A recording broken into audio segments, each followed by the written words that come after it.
Vivimos en un mundo lleno de maravillas. Mira las enormes máquinas que cortan y transportan decenas de toneladas de mineral en las minas. Fíjate bien en los aviones que cada día llevan a millones de pasajeros.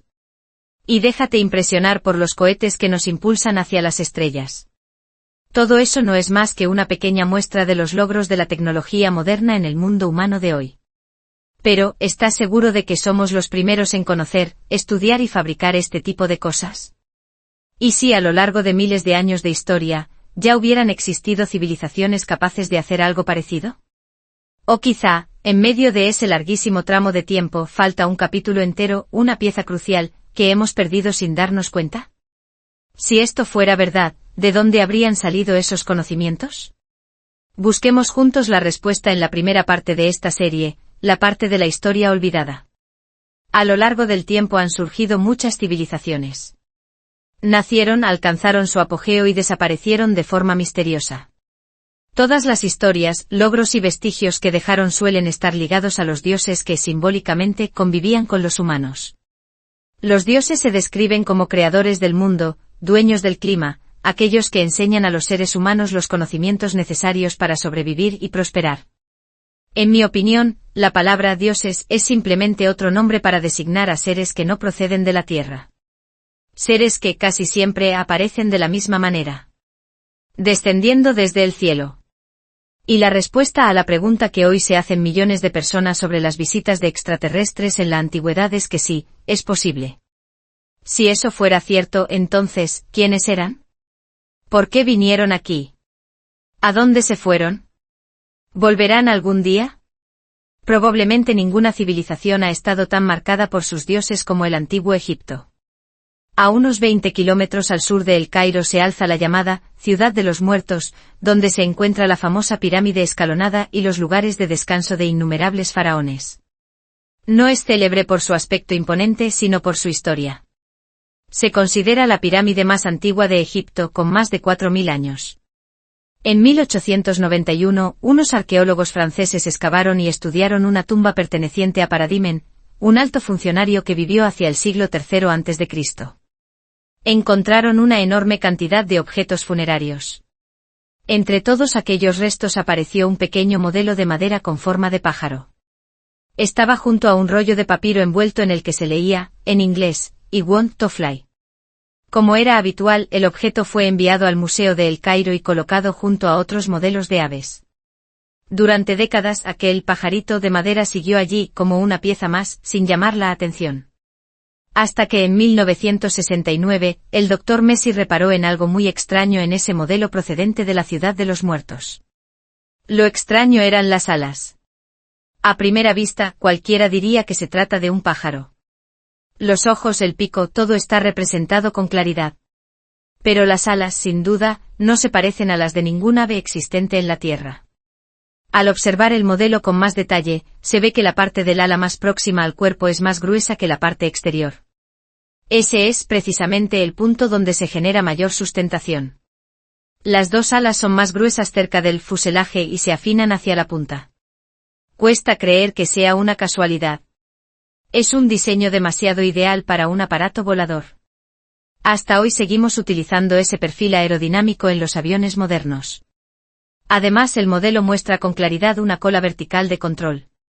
Y ya sabéis que las aves no tienen un timón de ese tipo. Su propio cuerpo es una estructura aerodinámica que les permite maniobrar. Por eso esa cola no encaja con la de un pájaro. Si no es un pájaro, como mínimo podría ser la maqueta de algún tipo de aparato volador creado por los antiguos egipcios. Las conjeturas no bastan. Para convencer, hay que poner las cosas a prueba. Se tomó el modelo del pájaro egipcio, y se construyó una versión 5 veces más grande para estudiar su capacidad de vuelo. Tal como se esperaba, los resultados mostraron que era un planeador perfecto comparable a los planeadores modernos. Esto cambia por completo nuestra visión de lo que cuentan los textos sobre los antiguos. Eran más inteligentes y disponían de tecnologías más avanzadas de lo que imaginábamos. A más de 7000 kilómetros de Egipto, escondido en las selvas de Colombia, muchos cazadores de tesoros creen que existe la legendaria ciudad de oro de El Dorado. Durante siglos, miles de aventureros han viajado a Colombia en busca de esos tesoros míticos. La ciudad de oro nunca apareció. Pero a principios del siglo XX unos saqueadores de tumbas encontraron, por accidente, un cementerio de unos 1500 años de antigüedad junto al río Magdalena. Pertenecía a la cultura Tolima. No hallaron la ciudad de oro, pero sí cientos de pequeñas figurillas de oro. La mayoría representaban insectos o peces. Nada fuera de lo normal.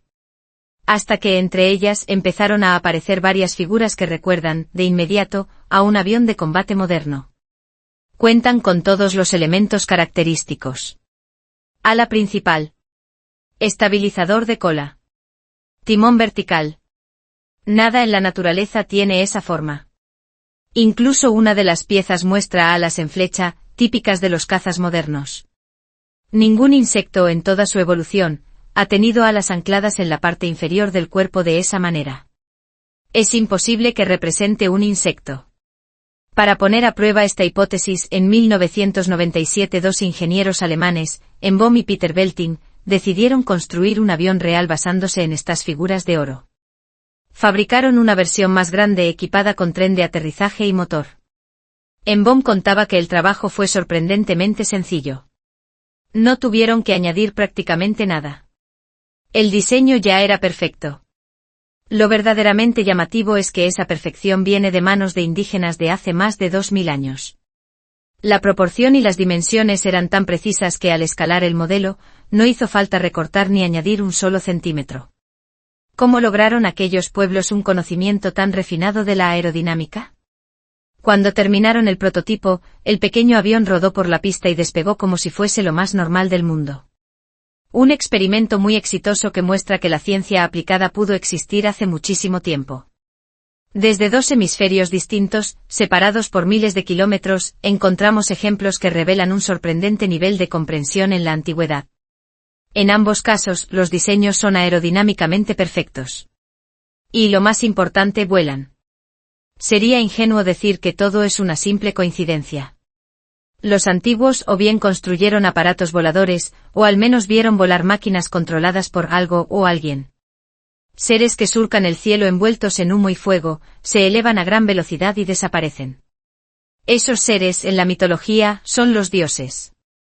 O dicho con palabras actuales, los astronautas de una civilización no terrestre. En muchas mitologías se describe a los dioses descendiendo del cielo montados en dragones que escupen fuego. Muchos creen que los mitos siempre se basan, en parte, en algo real. ¿Los antiguos inventaron a los dioses, o intentaban describir algo que no entendían? Si estás listo, deja que tu imaginación vaya un poco más lejos. Los dioses, es decir, los astronautas extraterrestres, habrían descendido a la Tierra. Nos habrían transmitido conocimientos, ciencia y tecnología. Habrían intervenido directamente en la evolución de nuestros antepasados, trayendo maravillas gracias a su tecnología avanzada. Pero bastan estas pruebas para afirmar que fuimos visitados por otras civilizaciones en el pasado. Viajemos a la India y levantemos un poco más el velo sobre los dioses. Allí encontraremos indicios difíciles de ignorar. La India. Más de 1.200 millones de habitantes. Megaciudades modernas junto a barrios de chabolas abarrotados. Una de las civilizaciones más antiguas del planeta. Con esa antigüedad llegan también los textos más tempranos que describen tecnologías de épocas remotas. Muchos manuscritos en sánscrito describen, con gran detalle, las máquinas voladoras de los dioses. Son los famosos vimanas. En esos textos, los vimanas se presentan como artefactos que usan algo muy parecido a motores de reacción. Siempre que aparecían, los elefantes cercanos huían espantados. La hierba se tumbaba por la fuerza del chorro que salía de la parte trasera. La descripción recuerda mucho al despegue y al aterrizaje de una nave con motor a reacción. Muchos historiadores piensan que todo eso no son más que leyendas. Otros creen que se trata de descripciones de tecnologías avanzadas que existieron hace miles de años. Los textos no solo hablan de las máquinas voladoras. También mencionan los materiales con los que se construían los vimanas. El origen de la energía. Los pilotos. Incluso las armas que llevaban. En un manuscrito llamado Vimanas Astra se afirma que estas naves se alimentaban de la energía producida por giroscopios y torbellinos de mercurio. Y aquí conviene recordar algo. El mercurio puede hacer cosas asombrosas. Es líquido. Conduce la electricidad. Y además es un metal. Si se introduce mercurio en un dispositivo giratorio pueden generarse electricidad, fuerzas de elevación, efectos antigravitatorios e incluso fenómenos luminosos. En los textos antiguos se habla de péndulos de mercurio y de acumuladores de energía, algo muy parecido a lo que hoy llamaríamos sistemas de almacenamiento por volante de inercia. El problema es que en la práctica, estos sistemas pierden energía muy deprisa. Para funcionar en el espacio, tendrían que ser enormes. Por eso el volante de inercia encaja mejor con instalaciones subterráneas, donde se almacena energía y se libera cuando hace falta. Para volar, haría falta algo mucho más ligero. Quizá los antiguos estaban intentando describir otra cosa. No mercurio, sino algún tipo de líquido extraño, desconocido en la Tierra. En otro plano, la presencia de los vimanas sugiere que los antiguos podrían haber tenido una red de transporte global mucho antes de Colón. Hoy nuestro planeta está conectado por medios de transporte y por redes de comunicación. Las distancias parecen deshacerse. No solo geográficamente. También cultural y mentalmente. Una canción de Justin Bieber arrasa en Norteamérica y casi al momento, se vuelve popular en Europa, Corea del Sur o Vietnam. Las similitudes entre arquitecturas, religiones y símbolos de civilizaciones antiguas de todo el mundo indican que estaban conectadas de algún modo especial. Por rutas de comercio. Por métodos de comunicación perdidos. O quizá por el cielo. En México hay una montaña llamada Monte Albán. La parte superior fue literalmente cortada, dejando una gran meseta plana. Sobre esa superficie se construyó una ciudad entera de bloques de piedra. Esa planicie artificial parece hecha para servir como pista de aterrizaje. Seguro que te resulta familiar si la comparas con las líneas de Nazca o con las cimas extrañamente aplanadas en ciertos valles de México. No difieren tanto de las pistas de nuestros aeropuertos. Los vimanas podrían haber sido parte de un sistema de transporte aéreo global. Y no solo en la India. En África y en Oriente Medio también hay relatos de personas que se desplazaban por el cielo con distintos tipos de vehículos. La historia olvidada. Gracias a Dios. No solo en Sudamérica o en la India aparecen referencias a viajes por el aire. En África y en Oriente Medio abundan igualmente. En Etiopía, un texto sagrado llamado Kebra Nagast cuenta que su reina, llamada Saba, recibió como regalo un tapete volador, enviado por el rey Salomón de Israel. El Kebra Nagast es el texto más sagrado para los etíopes. Allí se explica con detalle que Salomón tenía acceso a algún tipo de máquina voladora. Como no sabían qué era, la describieron como un tapete que vuela. Probablemente tú también estés pensando en lo mismo. El tapete volador de Aladino podría ser, en realidad, un artefacto tecnológico. El Kebra Nagast también cuenta que Salomón usó ese tapete para viajar a muchos lugares del mundo. Visitó el Tíbet, montañas remotas y elaboró mapas del planeta gracias a ese medio de transporte. Vista así la historia, es lógico preguntarse: ¿guardan relación sus mapas con otros mapas antiguos que se han encontrado? La respuesta parece ser que sí. Esos mapas no muestran el mundo como lo vemos hoy. Se parecen más al planeta durante la última glaciación. Un rompecabezas difícil de explicar. Si buscas los mapas de Orontius Finaeus o de Mercator, verás que representan la Antártida con un detalle sorprendente, siglos antes de que los exploradores modernos la pisaran. Hablar de textos antiguos sin mencionar la Biblia sería quedarse corto. En ella también hay historias llenas de referencias veladas a objetos voladores no identificados. En el libro de Ezequiel, por ejemplo, se describe un carro volador formado por ruedas dentro de ruedas, manejado por seres celestiales. Los estudiosos de la Biblia suelen interpretar esto como símbolo de fuerzas enemigas que se enfrentan al pueblo de Israel. No es una lectura incorrecta, pero quizá no lo explica todo. En la descripción apenas se menciona nada parecido a una tracción clásica, ni caballos ni empuje visible. Solo cuando ponemos la palabra ángeles entre comillas y la entendemos como una forma de nombrar una fuente de energía venida del cielo, todo cobra otro sentido. Entonces el carro se parece más a una nave. Cuando Ezequiel se encuentra con aquello, se arrodilla de inmediato, temblando de miedo. Y, desde el resplandor divino, desciende una figura cubierta con algo brillante como el metal. ¿No parece la escena de una nave aterrizando y un astronauta bajando con su traje espacial? Mientras tanto, los mitos y las leyendas nos conducen por caminos difusos. Las piezas tangibles, en cambio, nos hablan de un pasado mucho más sorprendente de lo que creemos. ¿No te has preguntado nunca cómo hicieron los antiguos para mover, cortar y levantar bloques de piedra de cientos de toneladas? Incluso con la tecnología moderna, reproducir algunas de esas obras sería muy difícil. Los arqueólogos insisten en que todo se hizo con cinceles, martillos y cuerdas de cobre, que arrastraban los bloques con poleas, ruedas y planos inclinados. Yo creo que es imposible levantar esas estructuras colosales solo con máquinas simples. Los antiguos contaban con otra tecnología. Una que supera ampliamente a la nuestra. Todos hemos visto imágenes de la Gran Pirámide de Giza. Un auténtico prodigio del mundo antiguo formado por bloques encajados con precisión milimétrica. Pero si viajas a Giza, verás que no solo está la pirámide. Hay también lo que muchos investigadores llaman el templo subterráneo. ¿Y cómo está construido ese templo? Con bloques de piedra que pesan cientos de toneladas. No has oído mal. Cientos de toneladas. Un solo bloque puede equivaler a 100 coches pequeños. Durante años los científicos se han centrado en averiguar cómo movieron esas piedras. Y han pasado por alto una pregunta clave. ¿Por qué usar piedras tan grandes? Si tú tuvieras que resolver un problema de ingeniería, buscarías la solución más sencilla. Para ellos existían bloques más pequeños. Sabían cortar piedra, como demuestran otros restos.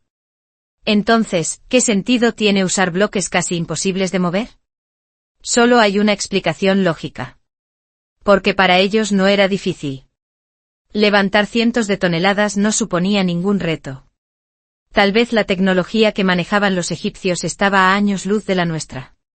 Quienes creen en la intervención de extraterrestres no afirman que las grandes obras fueran construidas sin más por visitantes del espacio. Es posible que nuestros antepasados fueran capaces de aprender y aprovechar tecnologías muy avanzadas, incluso más sofisticadas que las que usamos hoy. Existe un breve texto que describe el transporte de estos bloques gigantescos. Primero extraían la piedra de la cantera. Luego los maestros, como llamaban los egipcios a ciertos especialistas, rociaban el bloque con una sustancia blanca. Después se sentaban encima y lo empujaban suavemente.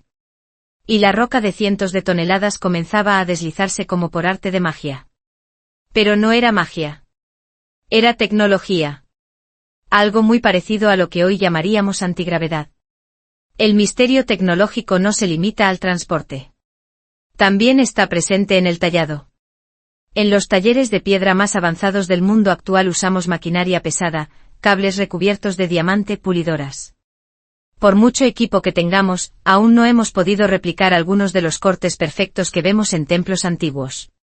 El nivel de precisión con el que trabajaron la piedra es casi absoluto. Y eso apunta una vez más, a una tecnología fuera de lo común. Regresemos a la Biblia. Muchos conocéis la historia del éxodo del pueblo de Israel desde Egipto. ¿Cómo lograron sobrevivir hasta alcanzar la tierra prometida? En Egipto fueron tratados con crueldad, poco menos que esclavos. Más tarde, hacia el siglo XIV a.C., los faraones empezaron a temer su rápido crecimiento demográfico. Ordenaron matar a todos los niños varones recién nacidos.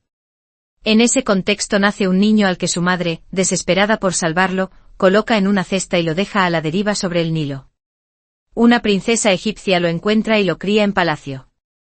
Lo llama Moisés. Con el tiempo Moisés descubre quién es realmente. Exige al faraón que libere a los israelitas. El faraón se niega.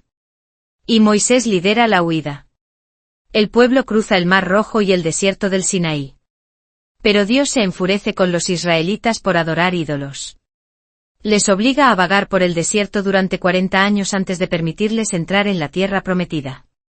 La Biblia dice que, durante esos 40 años, todo el pueblo sobrevivió gracias a un único alimento llamado maná. Pero, ¿qué era exactamente el maná? Nadie lo sabe con certeza. Se lo describe como una especie de cereal, un alimento abundante que Dios hacía caer del cielo. O si lo miramos con ojos modernos, como el producto de una máquina avanzada de procesamiento de alimentos. Cuando el pueblo decidió huir hacia la tierra prometida, en la multitud había muchas mujeres y niños.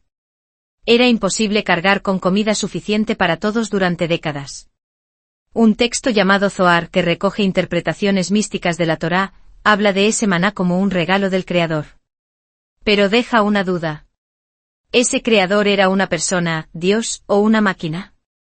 El texto describe rostros y cerebros de tamaño inusual, conectados por tubos. Y extraños haces de luz que no se parecen a ninguna luz natural. Si eso fuera una representación de Dios, resultaría un tanto extraño. Desde una perspectiva actual, encaja mejor con una máquina compleja que con un ente espiritual. Para poner a prueba esta idea, dos ingenieros, Sasson y Rodney, intentaron construir una máquina de maná basada en las descripciones antiguas. Crearon un dispositivo con una toma de aire que absorbía el llamado aliento de vida. El aire entraba y pasaba por una especie de cerebro, donde se condensaba la humedad. Luego se combinaba con un cultivo de algas. Un tipo de energía, similar a un láser, aceleraba el crecimiento de las algas. Por supuesto, la máquina necesitaba una fuente potente de energía. Probablemente un reactor nuclear de baja potencia, que generara calor y luz durante años. No hay otro sistema tan adecuado para mantener una máquina operativa durante tanto tiempo. Si la máquina de maná hubiera existido, sería extremadamente peligrosa. Todos sabemos lo dañina que es la radiación. Para que un reactor funcionase con seguridad, necesitaría algún tipo de contenedor. Y aquí aparece otro elemento bíblico. El Arca de la Alianza. La Biblia insiste en que cualquiera que se acercara al arca sin saber manejarla moría. Muchos que tocaron el arca sufrieron graves lesiones. Se les caía el pelo. Las uñas. La piel se les desprendía. Todo esto suena mucho a envenenamiento por radiación. El arca pudo haber contenido un dispositivo extraterrestre que alimentaba esa máquina productora de alimentos, capaz de sostener al pueblo de Israel 40 años en el desierto. Volvamos al alimento misterioso. Según las recreaciones modernas, el maná podía ser un alga verde rica en nutrientes, conocida hoy como microalga. Y aquí aparece una vez más el mundo actual como apoyo a la hipótesis.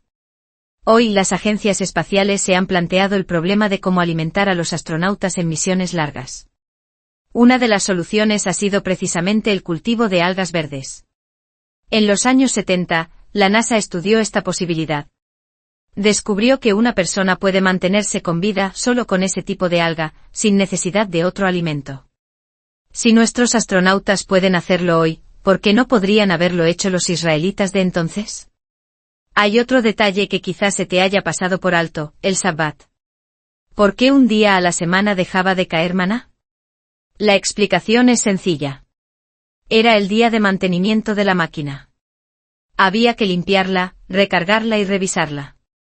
Sea cual sea la respuesta definitiva, el viaje de 40 años del pueblo de Israel por el desierto es asombroso. Hemos visto cortes perfectos en granito. Una posible red de transporte global. Aparatos voladores en la antigüedad. Y una fuente de alimento misteriosa. ¿De dónde venía la energía para todo eso? La pista nos lleva a una construcción colosal. La Gran Pirámide de Giza. Altura original, unos 143,5 metros. Durante más de 4.400 años ningún edificio humano la superó. Hasta que en 1889, se levantó la Torre Eiffel. En el mundo hay muchas pirámides. Casi todas están llenas de inscripciones y relieves que explican su propósito. La Gran Pirámide es la excepción. No hay ni un solo jeroglífico en su interior. Nadie puede decir con seguridad para qué fue construida. Su arquitectura interna no encaja con nuestras ideas convencionales. Hay pasadizos tan bajos que hay que arrastrarse, que de repente desembocan en una galería de 9 metros de altura. Cámaras internas hechas de granito, en una región donde no hay granito a cientos de kilómetros a la redonda. Los egiptólogos insisten en que era una tumba. Sin embargo, nunca se ha encontrado en ella ninguna momia de faraón. Además, ¿tendría sentido construir algo tan gigantesco solo para enterrarlos? Sería como invitar a todos los saqueadores de tumbas del mundo. Por eso otros investigadores proponen que la Gran Pirámide era, en realidad, una planta generadora de energía. Para entenderlo, debemos hablar de otra torre muy especial, creada por Nikola Tesla. Tesla consideraba la Tierra como una de las placas de un enorme condensador. La otra sería la ionosfera, entre 80 y 800 kilómetros de altura. Las mediciones muestran que entre ambas placas hay una diferencia de potencial de unos 400,000 voltios. Si lográramos controlar las descargas entre esos dos electrodos, tendríamos una fuente casi infinita de energía. Similar a aprovechar los rayos de una tormenta. Basándose en ese principio, Tesla afirmaba que su sistema podría proporcionar energía gratuita a cualquier lugar del mundo sin cables. En 1899 declaró que por fin había conseguido producir descargas mucho más potentes que los propios rayos. Con torres especiales, decía, cualquiera podría clavar una varilla en el suelo, ajustar la frecuencia de su equipo para sintonizar con la torre y así obtener electricidad. En 1901, con fondos de J.P. Morgan destinados en teoría a un sistema de comunicaciones transatlánticas, Tesla construyó una torre de transmisión inalámbrica de energía llamada Wardenclyffe, en Long Island, Nueva York. La torre se levantaba sobre un terreno rico en aguas subterráneas. Tenía forma de pirámide octogonal, rematada por una semiesfera metálica. Las cargas negativas subían desde el subsuelo hasta la cúpula, donde se acumulaban. Un transformador especial generaba tensiones altísimas que provocaban descargas espectaculares. En varias noches de 1903, los habitantes de Nueva York vieron aquella torre lanzar gigantescos relámpagos artificiales, visibles a decenas de kilómetros. El resplandor era tal que los marineros en el Atlántico podían leer el periódico encubierta por la noche. Tesla dijo: "Las ondas producidas por mis generadores serán los mayores pozos de energía de este planeta". El proyecto se vino abajo cuando Morgan descubrió las verdaderas intenciones de Tesla y cortó la financiación. Aún así, el científico siguió experimentando en secreto. Y aquí entra de nuevo la Gran Pirámide. Por sus características, podría haber funcionado de forma similar.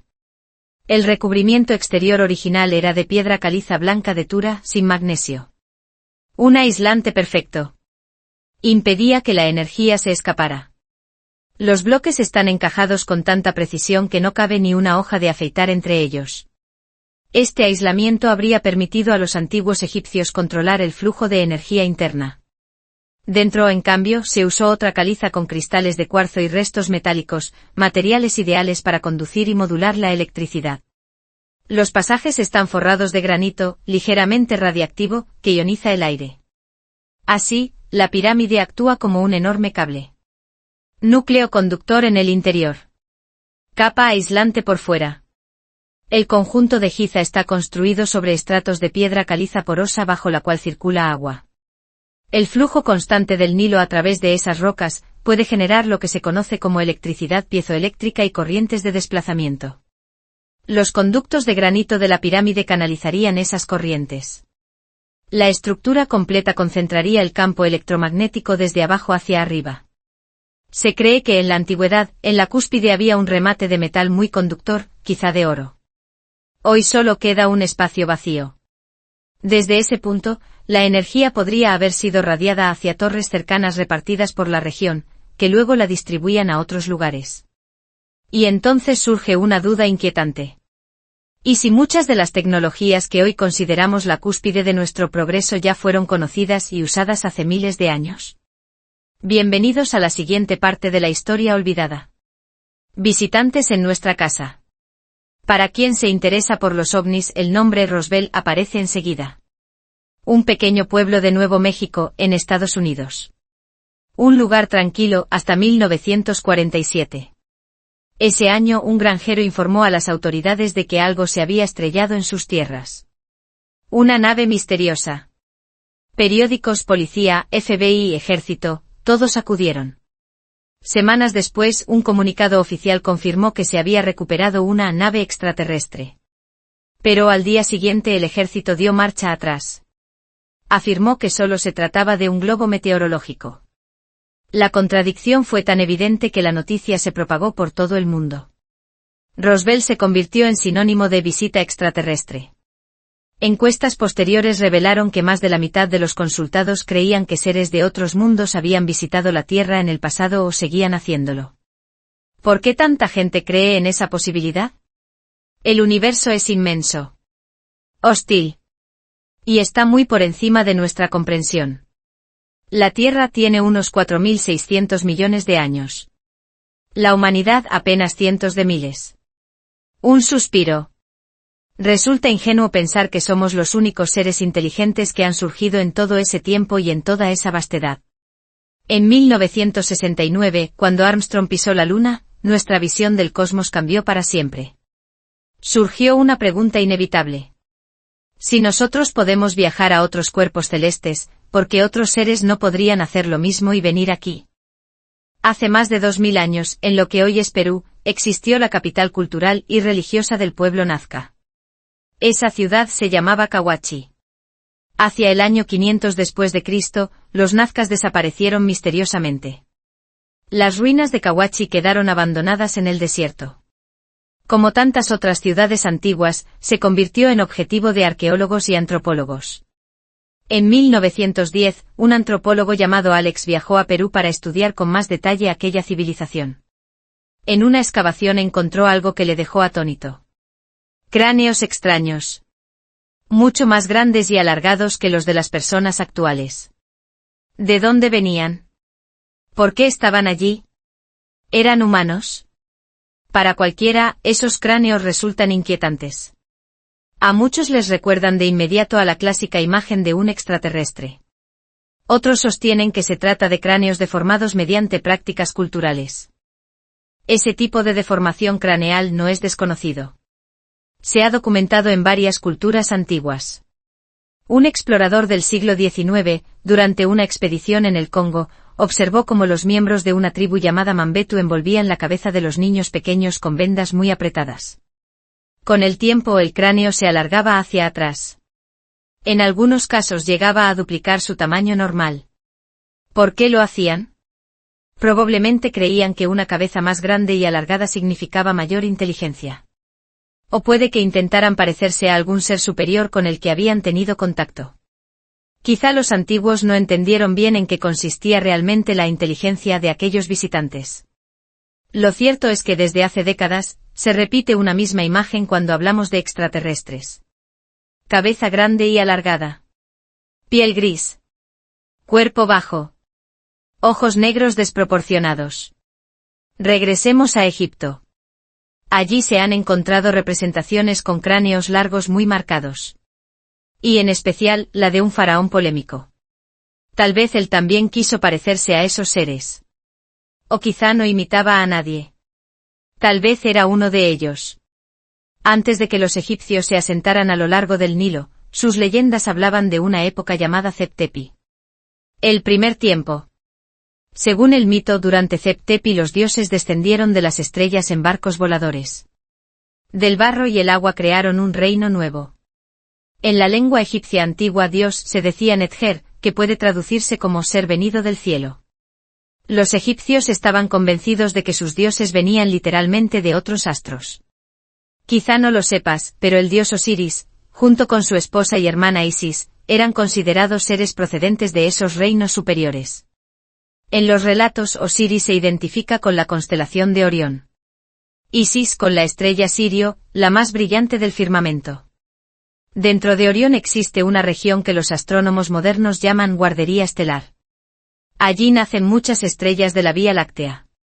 ¿Por qué los egipcios relacionaban a sus dioses precisamente con esas zonas del cielo? En todo el planeta hay pruebas de que ciertas civilizaciones antiguas tenían conocimientos astronómicos asombrosos. Sabían de estrellas, planetas y movimientos celestes. Cuando Egipto alcanzó su esplendor, el pueblo pensaba que los faraones descendían de Osiris. Es decir, que eran dioses. Entre todos los dioses venerados, el faraón ocupaba el lugar más alto. Durante más de 1000 años, eso no cambió. Hasta que llegó un rey dispuesto a derribarlo todo. Ese hereje se llamaba Akenatón. El faraón de la cabeza alargada del que ya hemos hablado. La tradición insiste en que era descendiente de los dioses de la época de Zep-Tepi. Akenatón subió al trono en 1352 a.C. como 10º faraón de la dinastía 18. De inmediato inició profundas reformas religiosas. Prohibió la difusión y el culto de los antiguos dioses. Ordenó borrar sus imágenes. Dejó solo un símbolo permitido, el disco solar. Todos nos preguntamos por qué. Poemas y textos posteriores cuentan que un ser se le apareció y le dijo: Esta es la verdad. Yo soy tu Dios. Ese ser era conocido como Atón. Y Akenatón se proclamó su hijo. Durante su reinado también impulsó cambios en el arte. Incluso en la forma en que se representaba a sí mismo.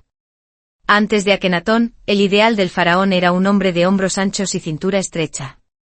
Él rompió con eso. Quería que lo retrataran tal cual era. Aunque su aspecto fuese muy poco convencional. Cualquiera que contemple una estatua suya nota enseguida lo extraño de su figura. Cuerpo andrógino. Mitad masculino, mitad femenino. Cabeza alargada y estrecha. Caderas anchas. Pecho hundido. Todo lo contrario a la imagen tradicional de un rey. ¿Por qué su cuerpo era así? ¿Una simple mutación genética? Yo no lo creo. Prefiero una hipótesis más audaz. Akenatón era un híbrido. Mitad humano, mitad extraterrestre. Tras 17 años en el poder, los templos de Atón fueron destruidos. Sus imágenes borradas. Egipto volvió rápidamente a su antigua religión politeísta. ¿Estaban intentando ocultar su origen no humano? En 1907 se descubrió la momia de Akenatón. Quienes examinaron los restos confirmaron que su cráneo era muy distinto al promedio humano. Su hijo y sucesor, el célebre Tutankamón, también tenía un cráneo alargado. Si hablamos de seres celestes descendiendo a la Tierra, no podemos ignorar a la antigua China. Allí abundan los relatos sobre emperadores míticos que bajan del cielo. Uno de ellos habría llegado envuelto en un rayo de luz que descendía desde la estrella polar. Emergió del vientre de un dragón que arrojaba fuego y se convirtió en el primer soberano de China. Ese emperador podía ascender al cielo cuando quería. Podía ir a cualquier lugar en poco tiempo cabalgando su dragón. Puso orden en el caos. Fundó el primer estado chino. Inventó la brújula, la acupuntura, la escritura. Su legado más famoso es la Gran Muralla. Cuando su reino prosperó, se marchó. Llamó al dragón, entró en él y voló para no volver. Si pensamos en ese dragón desde un punto de vista biológico, la historia no encaja. Un ser que escupe fuego por la boca, envuelto en humo, nos recuerda más a un cohete. Un poco más al oeste en la región del actual Irak, encontramos otro relato curioso. Entre los babilonios circulaba un poema épico llamado Enuma Elish, conocido desde el siglo VII a.C. El primer manuscrito fue hallado en 1849 en las ruinas de la biblioteca del rey Asurbanipal, en Nínive. En ese texto y en otras tablillas sumerias se habla de unos seres celestes llamados Anunnaki. Los Anunnaki habrían creado a los primeros humanos. Y habrían descendido del cielo en vehículos voladores. Sus imágenes aparecen grabadas en piedra. Figuras con cascos, tubos, algo parecido a relojes en las muñecas. Resulta difícil no compararlos con astronautas modernos. Historias similares se encuentran en los mitos griegos y romanos. De nuevo, dioses que bajan del cielo y conviven con los humanos. En el Olimpo griego, Zeus y los demás dioses viven en las alturas, pero visitan a los mortales con frecuencia. Traen conocimiento y avances. Pero también tienen emociones muy humanas. Deseo. Celos. Caprichos. En muchas historias, los dioses se enamoran de mujeres mortales.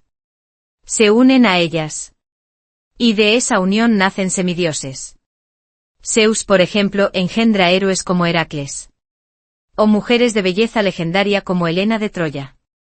Estos semidioses poseen capacidades superiores al resto de los humanos. Si lo miramos desde nuestra hipótesis, podrían ser híbridos entre extraterrestres y humanos, igual que Akenatón. Todo esto apunta a una conclusión incómoda. Tal vez no estamos solos en el universo. Quizá civilizaciones de fuera han tenido contacto con las nuestras a lo largo de la historia. La fe en esos seres y las relaciones entre ellos y los humanos podrían haber sido el origen de muchas religiones. En el Génesis se dice que Dios creó a los dos primeros humanos, Adán y Eva. Pero también se mencionan extraños encuentros entre hijos de Dios y mujeres humanas. De esas uniones nacen gigantes como Goliat. Interpretar estas historias ha dado lugar a debates interminables. Si aceptamos la teoría de los astronautas antiguos, la pregunta siguiente es inevitable.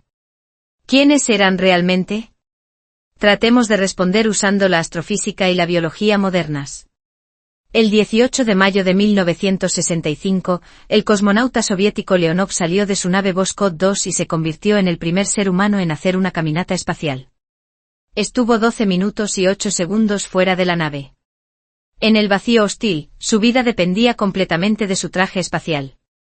Los humanos necesitamos protección para sobrevivir en el espacio. Los extraterrestres, si viajan hasta aquí, también. En pinturas rupestres, estatuillas y relieves se ven figuras con trajes voluminosos, cascos y tubos. Muy similares a los trajes espaciales actuales. Cuando nosotros vayamos a otros planetas, también necesitaremos estos equipos. ¿Quién puede asegurar que otros seres podrían respirar sin más en la atmósfera terrestre? ¿Por qué los astronautas antiguos se parecen tanto a los modernos? Quizá porque vienen de un lugar parecido. De un planeta muy similar al nuestro. Una teoría científica puede ayudarnos a entenderlo. La teoría de la panspermia. En pocas palabras, sostiene que la vida no surge de forma aislada en un solo lugar. Se extiende. Se dispersa como semillas por el cosmos. Entre las estrellas flotan moléculas complejas. Bloques básicos de la vida. Hay varias formas en que la vida puede viajar. Por ejemplo, de Marte a la Tierra. Hace 3.600 millones de años, Marte era cálido y húmedo, muy parecido a la Tierra actual. Los astrobiólogos creen que al enfriarse más rápido, pudo desarrollar vida antes que nuestro planeta. Si Marte albergó vida, fragmentos de su superficie pudieron ser expulsados al espacio por impactos de asteroides y acabar en la Tierra. De hecho, en 1996 un grupo de científicos anunció el hallazgo de un meteorito marciano en la Antártida con posibles restos fósiles microscópicos. En la roca encontraron pequeñas esferas de carbonato similares a las que dejan ciertos microbios en sus excreciones. Si esto se confirma, significaría que la Tierra no es el único lugar del sistema solar donde ha habido vida. Los astrobiólogos estudian el origen y la evolución de la vida en el universo.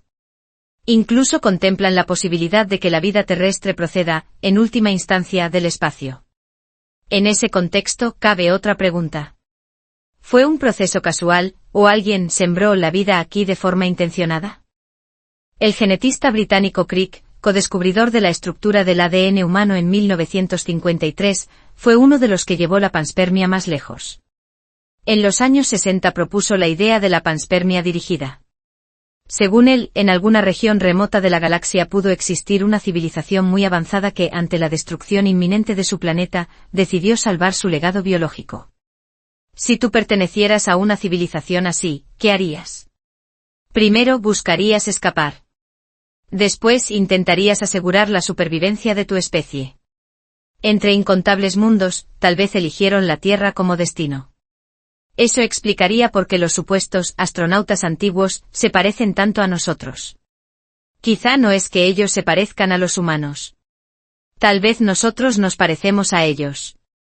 No es descabellado pensar en una intervención externa en nuestra propia historia biológica. Durante miles de años, cuando imaginamos extraterrestres, los dibujamos con 2 brazos, 2 piernas, 2 ojos, dedos, cabeza, igual que nosotros. Es lo que en biología se llama simetría bilateral. En 2006, genetistas de la Universidad de California identificaron una región del genoma humano llamada HAR1. Solo existe en nuestra especie. Creen que HAR1 tuvo un papel crucial en el desarrollo del cerebro humano de alto nivel. Es una de las razones por las que somos tan distintos de otros animales. Una mutación tan específica es difícil de atribuir al azar. Hoy apenas entendemos un 5% de la información codificada en el ADN. Si algún día logramos descifrarla por completo, tal vez descubramos que hubo una mano extraterrestre influyendo en nuestra evolución. Queda muchísimo por aclarar sobre la teoría de los astronautas antiguos. Si realmente vinieron, dieron origen a religiones, sembraron mitos en culturas de todo el mundo y dejaron descendientes híbridos, entonces nuestra historia es muy distinta de la que creíamos. Cuanto más investigamos, más preguntas aparecen. Seguiremos buscando. Seguiremos preguntando. Hasta que la verdad salga a la luz. Historia olvidada, episodio 4. La parada en el camino. Si sales a la calle y preguntas a alguien por el lugar más misterioso, inquietante y controvertido del planeta, muchos te responderán lo mismo. El Triángulo de las Bermudas.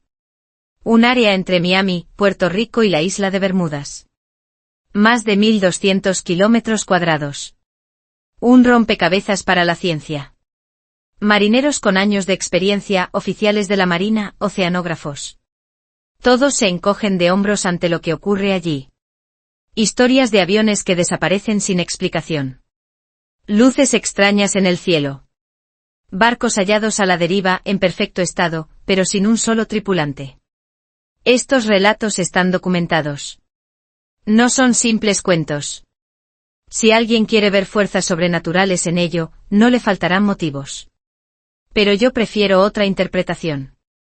No son hechos mágicos. Son fenómenos que aún no comprendemos. ¿Qué hace que barcos, aviones y tripulaciones enteras se esfumen sin dejar rastro? ¿Por qué los instrumentos electrónicos se vuelven locos en esa zona? ¿Por qué los sistemas de navegación se desvían o se apagan? La historia del Triángulo de las Bermudas es más antigua de lo que solemos pensar. Ya los primeros exploradores se toparon con sucesos extraños allí. La conciencia moderna de ese lugar suele situarse en tiempos de Cristóbal Colón. En los diarios de viaje de su tripulación se cuenta que en cierto tramo del océano, las brújulas dejaron de funcionar correctamente. La noche siguiente vieron una esfera de fuego sobrevolando el mar. El tiempo se volvió impredecible. Rayos y resplandores sin explicación cruzaban el cielo. Probablemente ya te lo imaginas. Colón y sus hombres habían entrado en la zona del Triángulo de las Bermudas. Esto muestra que la fama del lugar no se la ha inventado el mundo moderno. Ya existía desde hace siglos. Casi 500 años después del viaje de Colón, el 5 de diciembre de 1945, la Armada de Estados Unidos vivió uno de sus mayores enigmas. A las 2 de la tarde 5 aviones torpederos despegaron de una base en Florida para un entrenamiento rutinario. 2 horas después, todos desaparecieron. La Marina envió de inmediato un avión de rescate. También desapareció. 6 aparatos, todos pilotados por hombres experimentados, se esfumaron. El impacto fue enorme. Con radares, radios y todos los avances de la época, ¿cómo podía perderse un escuadrón entero sin que quedara ni una señal? ¿A dónde fueron? Parecía como si hubieran decidido dejar este mundo para seguir a algo que los llamó. ¿Qué fue ese algo? Quizá nunca lo sepamos. Por suerte hay personas que han entrado en el triángulo y han conseguido salir para contarlo. Uno de ellos es el piloto Bruce Gernon. En 1970 volaba desde las Bahamas hacia Florida acompañado de su padre y un amigo. Relató su experiencia así. Vio una nube extraña justo frente al avión. Al acercarse distinguió que las nubes formaban una especie de túnel. La entrada era enorme. Pero se estrechaba hacia el fondo. Siguió adelante. Y entonces ocurrió lo increíble. La nube se arremolinó a su alrededor y formó espirales, como las estrías de un cañón. Los instrumentos electrónicos comenzaron a fallar. El motor también tuvo problemas. Una extraña niebla de tono gris amarillento rodeó el aparato. Cuando por fin salió de aquel túnel, contactó con la torre de control de Miami. La respuesta fue sorprendente. En el radar no aparecía. 3 minutos después, consiguió de nuevo comunicación. Esta vez le dijeron que ya estaba sobre Miami. Gernon había tardado apenas 33 minutos en un trayecto que a velocidad normal, requiere más de 1 hora. ¿Pasó algo en ese túnel de nubes que dobló el espacio y el tiempo? ¿Pudo haber atravesado, sin saberlo, un atajo en la estructura del cosmos? Y si es así, ¿podrían los extraterrestres usar algo parecido para venir hasta aquí? Según la teoría de la relatividad de Einstein, no es imposible. La gravedad puede curvar el espacio. Si se genera una curvatura extrema, se forma lo que llamamos un agujero de gusano. Un puente entre 2 puntos lejanos del universo. Si una nave consiguiera la energía suficiente para abrir y estabilizar uno de esos puentes, podría viajar enormes distancias en poco tiempo. La física teórica nos dice que estos atajos pueden existir. Tal vez algunos se encuentren en regiones concretas de nuestro propio planeta. En muchos informes sobre el Triángulo de las Bermudas aparecen nubes extrañas, neblinas densas, luces que parecen interferir con la realidad misma. Con tantos desaparecidos y tantos avistamientos de ovnis, no es raro que muchos sospechen de una puerta cósmica en esa zona.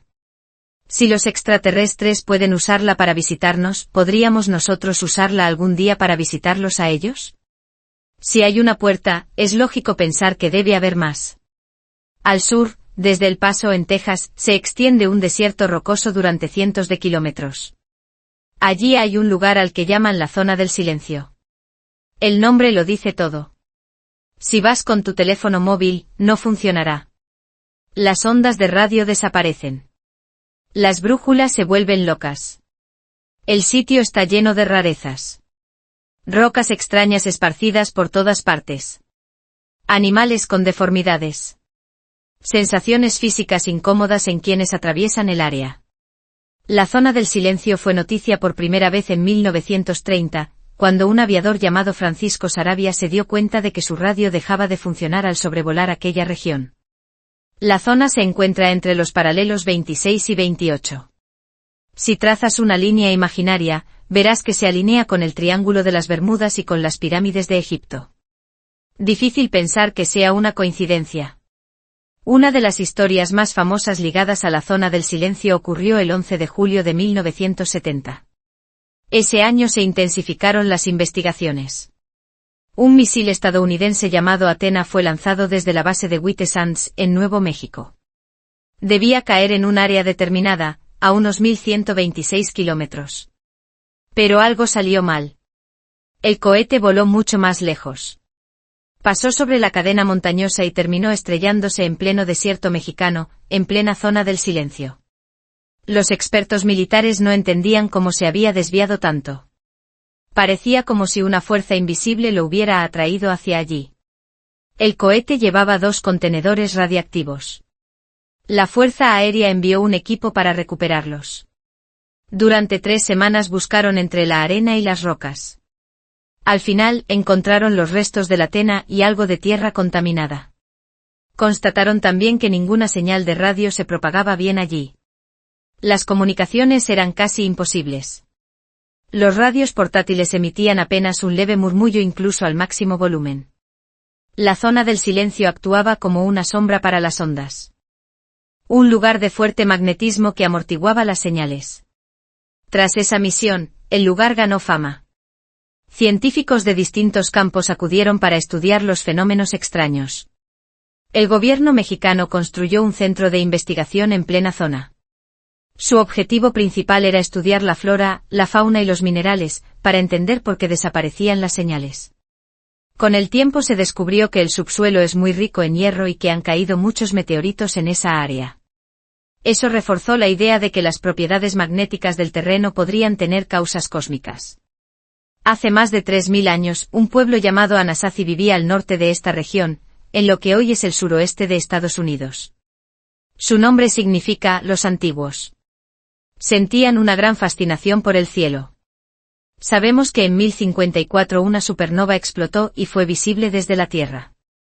Los Anasazi dejaron un dibujo de ese evento en una de sus cuevas. Curiosamente, en la zona del silencio y más al sur, entre los pueblos mesoamericanos, también encontramos culturas con avanzados conocimientos astronómicos. ¿Se comunicaron de alguna manera? ¿Se encontraron en ese punto intermedio? Quizá la zona del silencio fue un lugar de reunión para pueblos que recibían visitas del cielo. Los Anasazi y los mesoamericanos hablan de seres grandes, de piel pálida, cabello claro, que no se parecían a los habitantes locales ni a sus dioses tradicionales. Según los relatos, esos visitantes del cielo se presentaban como tales. Y es posible que aún sigan haciéndolo, de otras formas. En las últimas décadas se han reportado numerosos avistamientos de ovnis en la zona del silencio. El 13 de octubre de 1975, un matrimonio llamado Ernesto y Josefina Díaz entró con su furgoneta en la zona para recoger rocas extrañas y fósiles. Mientras buscaban, se desató una tormenta. La lluvia convirtió la arena en barro. La furgoneta quedó atrapada. Estaban intentando liberarla cuando vieron a dos figuras acercarse bajo la lluvia. Les hacían señas. Eran muy altos. Aunque su aspecto era raro, no parecían hostiles. Se ofrecieron a ayudar. Les dijeron que volvieran a subirse al vehículo. Empujarían desde atrás. En pocos segundos, la furgoneta salió del barro. El hombre bajó enseguida para darles las gracias. No había nadie. Ni rastro de huellas alrededor. Guardabosques de la zona cuentan que a menudo ven luces extrañas, como bolas de fuego, flotando en la noche. Cambian de color, se detienen en el aire y luego salen disparadas hacia el cielo. En septiembre de 1976, en el pueblo de Ceballos, cercano a la zona, muchos habitantes vieron un enorme objeto rectangular suspendido sobre el pueblo alrededor de las 9 de la noche. Según los testigos, medía unos 300 metros de largo y estaba bordeado por luces de colores. Emitía un sonido raro que hizo aullar a todos los perros del pueblo. Tras unos segundos el objeto se alejó en dirección a la zona del silencio. ¿Pruebas de una puerta entre mundos? No lo sabemos. Nos queda otra puerta por explorar. Al sureste de Lima, en Perú, junto al lago Titicaca, hay un lugar que despierta la curiosidad de todos los visitantes. En una meseta de piedra se alza una gran pared tallada. Los chamanes locales acuden allí a realizar rituales, igual que sus antepasados. La llaman la Puerta de los Dioses. A simple vista, es desconcertante. Una especie de puerta tallada en la roca. Sin túnel. Sin estructura detrás. No lleva a ninguna parte visible. Está a más de 4.000 metros de altura. Es un gran rectángulo esculpido con precisión. ¿Por qué alguien haría una puerta así? Tal vez porque si lleva a algún sitio. Solo que aún no sabemos cómo cruzarla. Las leyendas peruanas cuentan que en tiempos remotos, América del Sur estaba unificada bajo un único soberano y una tradición espiritual común. Un personaje llamado Aramumuru habría llegado desde un continente perdido llamado Lemuria. Traía consigo diversos objetos de tecnología misteriosa. Entre ellos, un disco de energía solar muy potente. Tras la destrucción de Lemuria y de la Atlántida, este rey sacerdote habría guiado a varios pueblos primitivos. Gracias a su ayuda, construyeron templos megalíticos impresionantes que todavía podemos ver hoy. Según el mito, el primer gran rey cruzó la Puerta de los Dioses usando una llave especial. Un disco de oro que llevaba a Aramumuru. Colocó el disco en un punto concreto de la puerta. Atravesó el umbral. Y nunca más lo volvieron a ver. Un chamán que presenció la escena transmitió la historia a las tribus vecinas. Así se ha contado de generación en generación. Cuando los investigadores modernos examinaron la puerta, encontraron un pequeño hueco circular en el centro. Algunos piensan que ese era el lugar donde se insertaba el disco de oro. Quien poseyera el disco podría activar la puerta. La usaría para ir a encontrarse con los dioses. O para llamarlos. Algo realmente especial debe ocurrir cuando la Puerta de los Dioses se enciende. Ese disco solar podría no ser un simple símbolo, sino un dispositivo avanzado de contacto con seres extraterrestres. Tal vez permitía viajar a otro lugar del universo. O a otra dimensión. La teoría de los astronautas antiguos sugiere que la Puerta de los Dioses se encuentra al final de un túnel de espacio-tiempo. Un punto de anclaje. Una estructura que conectaría la Tierra con otros rincones del cosmos. La física relativista admite la posibilidad de túneles gravitatorios. Atajos que enlazan regiones muy distantes. Si uno de estos túneles se pudiera crear o estabilizar, permitiría viajar de un extremo al otro del universo sin recorrer el trayecto intermedio. La idea de puertas antiguas capaces de aprovechar estos fenómenos no es tan absurda como parece. Cada vez se descubren más artefactos y símbolos que podrían representar a aquellos que cruzaban por caminos invisibles, corredores de energía. Es posible que los antiguos no entendieran la tecnología que estaban viendo. Igual que nosotros apenas empezamos a imaginar cómo funciona un agujero de gusano. Tal vez Ayumarca, la Puerta de los Dioses, sea el final de uno de esos corredores usados por los astronautas antiguos para llegar a nuestro planeta. Quienes visitan la puerta hablan de sensaciones extrañas. Silbidos. Risas. Música lejana. Algunos dicen haber visto estrellas o columnas de fuego extendiéndose a lo largo de la entrada. Un turista australiano que estuvo allí comentó: si tenéis la oportunidad, venid. Al principio era escéptico, pero de verdad noté una energía muy intensa en este lugar. Relatos antiguos. Encuentros recogidos en crónicas. Creencias compartidas por culturas distintas. Monumentos que desafían la lógica. Cuesta no preguntarse si nuestros antepasados tuvieron ayuda. ¿Dónde están ahora esos dioses? ¿Por qué vinieron, nos ayudaron y luego desaparecieron sin explicación? ¿Volverán algún día? Hay muchas preguntas sin respuesta sobre estos visitantes del cosmos. Ojalá, gracias a esta serie sobre la historia olvidada, puedas mirar a nuestros antepasados con otros ojos. Gracias por acompañarnos. No olvides dejar tu me gusta y suscribirte para no perderte las próximas exploraciones de misterios en el canal Universo Primordial. Hasta la próxima.